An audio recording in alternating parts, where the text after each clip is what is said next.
All right. In the A block, we did Super Bowl potential teams. Now we're going to go through teams that we think are on the precipice of making a deep playoff run that could this year, that are up and coming, that haven't in recent years. We're going to go with the Denver Broncos and the Tampa Bay Bucks. Why will they make that deep playoff run, or why won't they make that deep playoff run? Let's start with the Broncos, Kyle. What do you think about this? Well, it starts at the line of scrimmage, and let's be real. The Broncos have a very real line of scrimmage on both sides of the ball. They've got guys on the interior part of the offensive and defensive lines who can win at will. You don't even have to really think about it when you draw up these plays. You know, okay, that's a winner for Zach, and that's a winner here. We got a good double team on the offensive line. Also, another year of Bo Nix just understanding what Sean Payton wants of him, how to better use himself to make this offense more efficient. We saw him use his legs at the end of the year last year, which obviously is going to open up a plethora of things early on in the season for this Broncos offense. Look, they added pieces on the defensive side of the ball as well. If these guys are healthy on the defensive side of the ball, that they just imported this talent, this Broncos team is already a top three and probably not three defense in the National Football League. You add guys like Drake Greenlaw, Talanoa Hufanga. If they have a clean bill of health, look out for the Broncos. And really, the only reason that I don't see them having success is because everybody else around them in their division, in that conference, they're so damn good. There's so much competition, Mike. There can only be one Highlander, as it were. I do love that this was, by all accounts, top three defense in the NFL last year. Top three in pressure rate. They have defensive player of the year, Patrick Surtain. And they could have just said, we got the defense figured out. Let's give Bo Nix a zillion weapons, right? Let's try to figure out that side of the ball. They didn't do that. 19th overall pick comes around. They shock the world. They go Jahdae Barron. They add another cornerback to what was the best pass defense in football a year ago and just say, we don't want anyone to move the football on us through the air. I love the wherewithal. I love that thought process.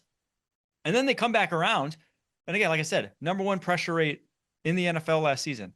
They add another defensive lineman, a guy who really fits their scheme in Savion Jones at the back end of the third round, because the way they kind of operate up front, they have a bunch of these guys in John Franklin Myers and Zach Allen, who just got paid, who are big, long, what we used to call like 3-4 defensive ends, but they don't use them like old school 3-4 defensive ends. They use them as penetrators. They use them as guys who can create havoc on stunts, on slants, who can use that length to spike and really just make life difficult on opposing offensive lines, and then let those guys on the edge, your Nick Bonitos, your guys who run 4.5s, your Oof. linebackers blitzing at the second level, let those guys just get free runs to the quarterback. It's a scary way to scheme up a defense. And so that's why I think, given that this was already an awesome defense, this should be not only the best defense in the NFL, this could be like one of the best defenses we've seen in the past 4 or 5 years. This defense is truly loaded. And when you got that, you can make yourself a deep playoff run. Yeah, coverage combined with the ability to rush and win, not only on the interior part of the defensive front, but you talked about Nick Bonito. That's a guy that could just literally blindfold himself, put his hand on the ground, and somebody could say go, and he's going to run around 80% of the offensive tackles in football. There's only a few guys that give me nightmares as an analyst. And when I watch a guy like Nick Bonito just be able to effortlessly run the hoop, that's crazy. You pair him with somebody on the inside like Zach, there's no shot for some of these offensive lines. Yeah, I think Nick Bonito single-handedly made the Chiefs draft Josh Simmons this year. Isn't that game? Was it Wanya at left tackle in that game? Where he just I think it might have been Kingsley and then I think it Wanya. was Kingsley. He just ran around him, like just was sprinting around him that's how good his first step is.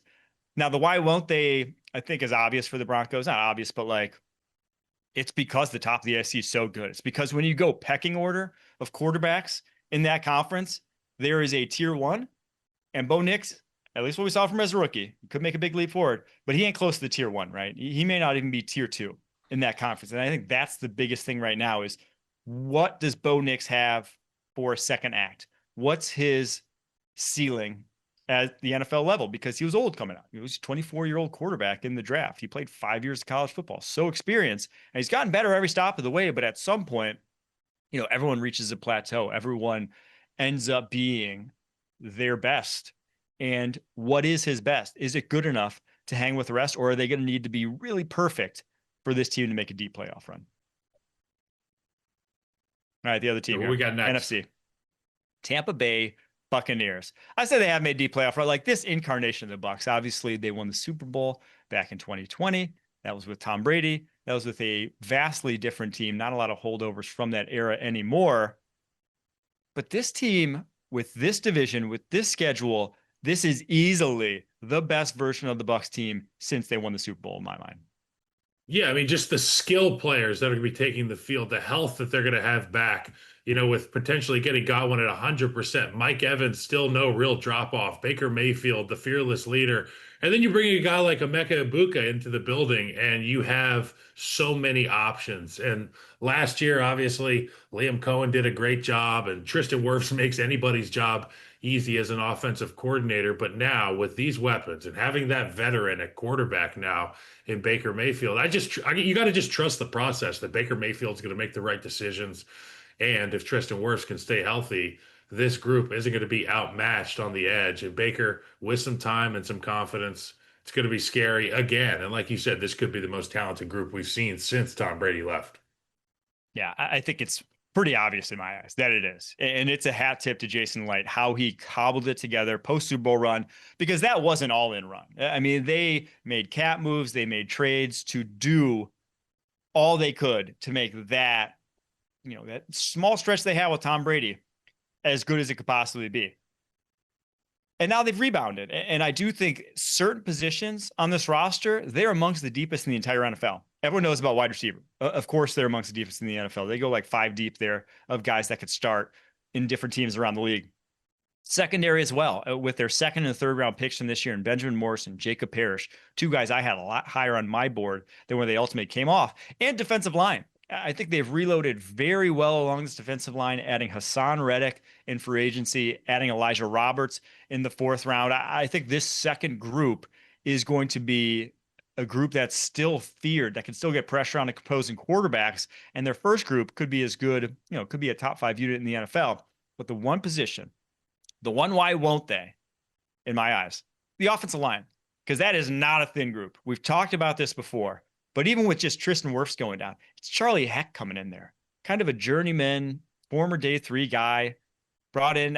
That's not going to get you too excited. That's going to be a guy that you're going to have to scheme around, truthfully, early on this season for new OC Josh Grizzard. So if anyone else goes down, Wirfs already going to miss a couple weeks. If anyone else goes down, it's going to be scary bad. It just is. They just don't have the depth right now to cover up for any of those losses up front.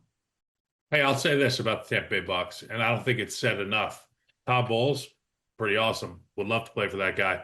Old school. There's a reason these teams stick together year in, year out. They have the ability to really just maintain their cool all the time. Like you listen to this guy talk at halftime, post game, pregame. His heart rate is never up, and I feel like that's the Bucks. I mean, they're in any game. That's why they can go on the road and beat the Lions. That's why I feel like they're a team that could go beat the Eagles at the link and stuff like that. Doesn't surprise me because they have fearless leaders at the receiver position, at the quarterback position, at the head coach position. I'm excited to watch this group always. I'm just a huge Baker fan. And the last thing to tie a bow in here for the Bucks, their division's so much easier than everyone else's. Like all the other contenders, Eagles have a tough schedule. Lions have a very difficult schedule. If you're in the NFC North, you have a difficult schedule. I think if you're in the NFC East, you have a difficult schedule. The West, it's not necessarily that you have a difficult schedule, but there's so much parity in that division that it's going to be difficult for anyone to really separate themselves from the pack.